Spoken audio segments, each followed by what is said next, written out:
It is 3 a.m. You are wide awake, not groggy, not half asleep, but fully frustratingly alert. Your mind is running, your body feels fine, and you have no idea why. You will lie there for an hour, maybe two, staring at the ceiling, convinced that something is wrong with you, that you are broken, that normal people do not do this. But here is the thing, normal people have always done this. And the reason you are awake right now goes back further than you can imagine. Your body is not malfunctioning. It is doing exactly what it was built to do. And the sleep you are trying to protect, that single, unbroken 8-hour block you have been chasing your entire life, is one of the youngest habits your species has ever had. For most of human history, nobody slept the way you are trying to sleep tonight. Thomas Wehr is a psychiatrist and research scientist at the National Institute of Mental Health. In the early 1990s, he ran an experiment that was simple in design but startling in its results. He took a group of volunteers and removed something from their lives that most of us never think about: artificial light. For several weeks, his participants spent 14 hours each night in complete darkness. No lamps, no screens, nothing. At first, they slept long and deep, sometimes 11 hours a night. Weyer believed this was their bodies repaying a debt, years of accumulated sleep deprivation finally being settled. But after a few weeks, something shifted. The long sleep began to break apart. His volunteers started sleeping in two distinct blocks, roughly 3 to 5 hours each, with a quiet period of wakefulness in between lasting 1 to 2 hours. They were not anxious during this waking interval. They were calm, reflective. Some described a kind of dreamy meditative clarity that felt different from ordinary wakefulness. Their melatonin levels confirmed it. This middle-of-the-night waking was not a glitch, it was a pattern. A deeply natural, biological pattern that had been dormant inside them all along, waiting for the artificial light to disappear before it could emerge. What Weyer had accidentally recreated was the way your ancestors slept for tens of thousands of years. Roger Ekirch is a historian at Virginia Tech who spent 16 years digging through archives across Europe: court records, diaries, medical texts, literature, prayer books. He was not looking for anything in particular until he kept noticing the same strange phrase appearing again and again across centuries of documents. The first sleep. People writing casually about waking from their first sleep. A French medical manual from the 16th century advising couples on the best time to conceive, not at the end of a long day, but after the first sleep, when the body was rested and the mind was clear. An English diary entry noting that a neighbor came calling during the hour between sleeps. A prayer specifically written for the waking interval in the middle of the night. Ekirch eventually assembled over 2,000 references in more than a dozen languages going back as far as ancient Greece. The pattern they described was consistent. People went to bed shortly after dark, slept their first sleep for several hours, woke sometime near midnight, spent an hour or two in quiet activity, praying, talking, having sex, lying in a kind of conscious rest, and then drifted into their second sleep until dawn. This was not a disorder. It was not insomnia. It was simply how humans slept before the modern world arrived and told them they were doing it wrong. So what changed?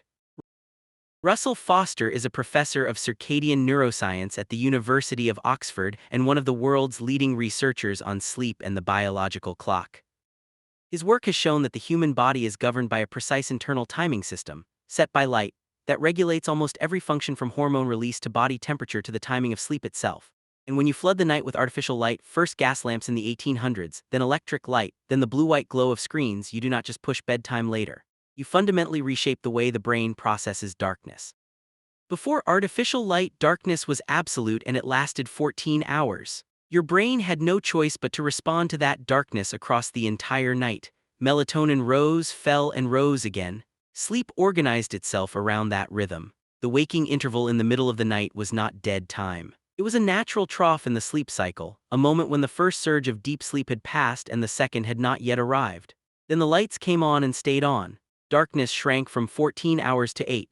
The first sleep and the second sleep collapsed into each other, squeezed together by a night that was now simply too short and too bright to do anything else.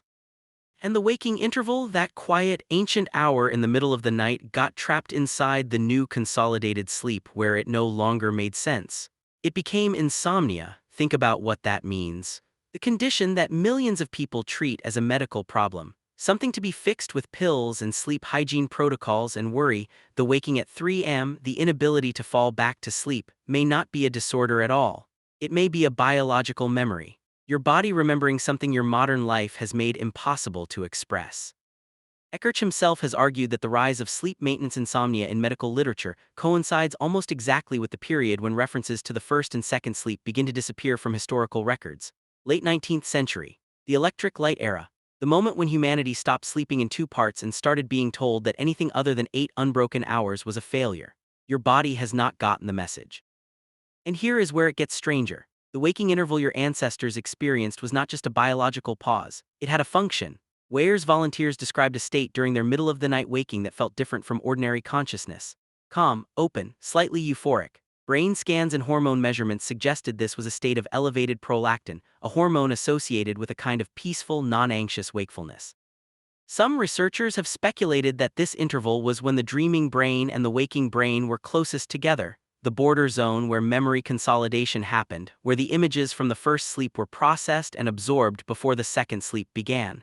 Your ancestors did not waste this time, they used it, they reflected. They spoke to each other in the dark, they prayed, they thought about their dreams while the dreams were still fresh. They existed for one quiet hour each night in a state that modern humans almost never reach. And then electricity arrived and that state became a problem to be solved. There is something important in this for you. If you wake at 3 a.m. and you cannot fall back to sleep, your first instinct is to fight it. To check the time, to calculate how many hours are left before the alarm, to catastrophize about what the next day will feel like. And every one of those thoughts makes the waking worse, because you are treating a natural signal as an emergency. What your body may actually be doing is completing its first sleep and preparing for its second. The window between them was never meant to be filled with panic. It was meant to be quiet, still, briefly, softly awake. Foster's research suggests that the modern sleep crisis, the epidemic of insomnia, the chronic fatigue, the inability to feel rested, is not simply about people sleeping too little. It is about people sleeping out of sync with a biological system that has not changed in tens of thousands of years, in a world of light that never existed until 200 years ago. You are a 300,000-year-old animal running on a 200-year-old schedule. The next time you wake at 3 a.m., you can lie there convinced that something is wrong with you. Or you can remember what Thomas Wehr's volunteers discovered when the lights went out, what Roger Ekirch found buried in 5 centuries of diaries, what Russell Foster's research confirms about the clock still ticking inside you. You are not broken, you are ancient, and the darkness your body is reaching for has been there all along. It is the light that is new.